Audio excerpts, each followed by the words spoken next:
हाँ तो दोस्तों शूला वाइनयार्ड का जो स्टॉक है वो अराउंड 13% अपने आईपीओ प्राइस से नीचे गिर चुका है। तो यहाँ पे जितने भी लोगों को इसका आईपीओ लगा था और जितने भी लोगों ने इसको लिस्टिंग के दिन खरीदा तो उनके माइंड में एक ही क्वेश्चन चल रहा है कि उन्हें इसे इस कंपनी को होल्ड करना चाहिए या नहीं। तो उसी के बारे में हम इस वीडियो में बात करने वाले हैं। तो चलिए शुरू करते हैं। तो देखिए दोस्तों, मेरे ख्याल से अगर आपने लिस्टिंग गेन के लिए अगर इस आईपीओ को अप्लाई किया था तो अगर आप लॉस में हैं या फिर अगर आपने उसी दिन अगर आप निकल गए थे तो सबसे बढ़िया आपने वो क्या काम किया था। लेकिन अगर अभी लॉस में है तो भी मेरे ख्याल से आपने डेफिनेटली सेल कर देना चाहिए, क्योंकि अगर यहाँ से मार्केट में 5 से 6% का करेक्शन अगर हमें और देखने को मिलता है तो यहाँ पे डेफिनेटली 10 से 15% का करेक्शन हमें ये स्टॉक में भी देखने को मिल सकता है। तो इस पॉइंट ऑफ व्यू से देखा जाए तो मेरे ख्याल से अगर आपकी होल्डिंग कैपेसिटी काफी कम है तो मेरे ख्याल से डेफिनेटली आपने यहाँ पे सेल कर देना चाहिए, या तो आप फिर बाद में हो सकता है कि अगर आपको पैसे की जरूरत पड़ेगी तो आप 10 से 15% और कम प्राइस पे आपको यहाँ पे शेयर सेल करने पड़ेंगे।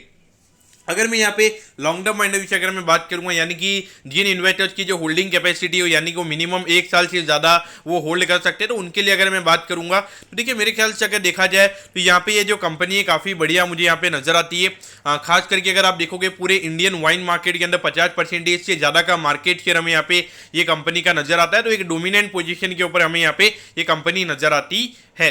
उसके अलावा अगर हम यहाँ पे वैल्यूएशन पैरामीटर्स की अगर हम बात करेंगे तो देखिए जो करेक्शन हुआ है उसके बाद में लगभग 40 के पी रेशियो पे ये कंपनी हमें ट्रेड होती हुई नजर आ रही है। तो देखिए एक डोमिनेंट पोजीशन पे ये इंडस्ट्री में कंपनी काम कर रही है और वहां पे मुझे लगता है कि थोड़ा प्रीमियम वैल्यूएशन मिलना ये कंपनी को मेरे ख्याल से मुझे जस्टिफाइड यहाँ पे नजर आता है। लेकिन मार्केट उसे कैसे देखता है वो अलग रहेगा, लेकिन मुझे ऐसा लगता है कि अगर आप एक डोमिनेंट पोजीशन पे और वहाँ पे एक ग्रोथ अपॉर्चुनिटी आपके पास में काफ़ी ज़्यादा है तो वो मेरे ख्याल से देखा जाए तो यहाँ पे प्रीमियम वैल्यूएशन मेरे ख्याल से जस्टिफाइड मुझे यहाँ पे नजर आता है।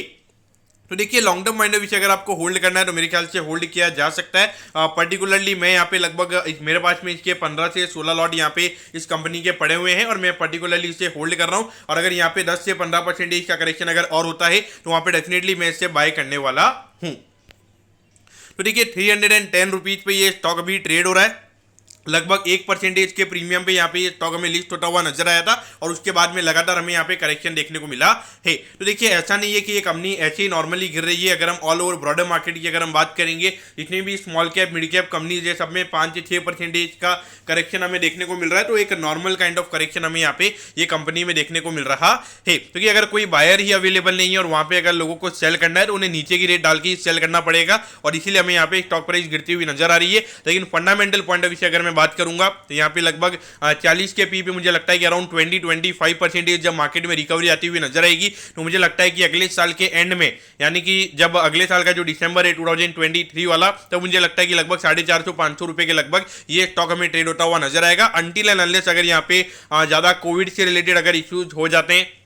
यानी कि जो अभी कोविड की बातें चल रही है तो इंडिया के अंदर अगर कोविड के केसेस अगर काफ़ी ज़्यादा आने लग जाते हैं और अगर उसका इंपैक्ट अगर ज़्यादा टाइम तक अगर रह जाता है, यानी कि 5 से 6 महीने से ज़्यादा अगर उसका इंपैक्ट रह जाता है तो कहीं ना कहीं वहाँ पे वो चीज़ें नहीं होगी, तो आपको सिनेरियो देखना पड़ेगा। लेकिन अगर हमारे इंडिया के अंदर अगर कोविड का ज़्यादा इंपैक्ट नहीं रहता है और अगर हमारी जो इकोनॉमी में जो कंजम्पशन चल रहा है वो जिस तरीके से अभी चल रहा है वैसे अगर आने वाले टाइम पे चलता रहेगा तो वहाँ पे डेफिनेटली मुझे लगता है कि यहाँ से अराउंड 25-30% का अपसाइड हमें यहाँ पे ये कंपनी के स्टॉक के अंदर देखने को मिल सकता है। बाकी अगर आपका 5-10 साल व्यू है तो देखिए मेरे ख्याल से अगर आप देखोगे अभी हार्डली 1500 करोड़ के लगभग का वाइन मार्केट हमारे इंडिया के अंदर हमें नजर आता है और ये वाइन का मार्केट लगभग अगर हम 5 साल के अंदर अगर हम बात करेंगे तो लगभग 3500 करोड़ से 4000 करोड़ के लगभग हो सकता है। और वहां पर अगर ये कंपनी 50% के मार्केट शेयर पे अगर ये कंपनी काम कर रही है तो लगभग 2000 करोड़ के लगभग का वाइन का मार्केट शेयर ये कंपनी गेन हमें करती हुई नजर आ सकती है।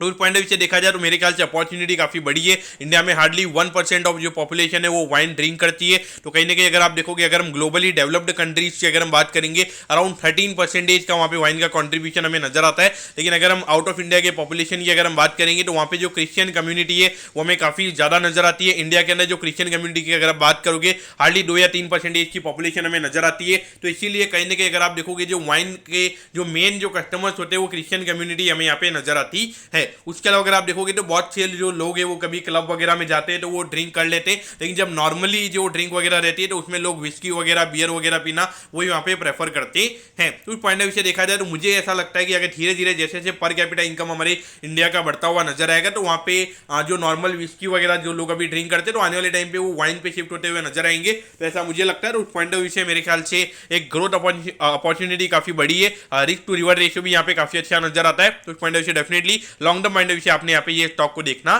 चाहिए। तो दोस्तों मैं कहता हूँ कि ये वीडियो आपको अच्छा लगा होगा। अगर आपकी कोई भी क्वेरीज है आप कमेंट कीजिए, मैं जरूर आपके कमेंट पर रिप्लाई करूंगा। ओके दोस्तों, thank you, have a nice day.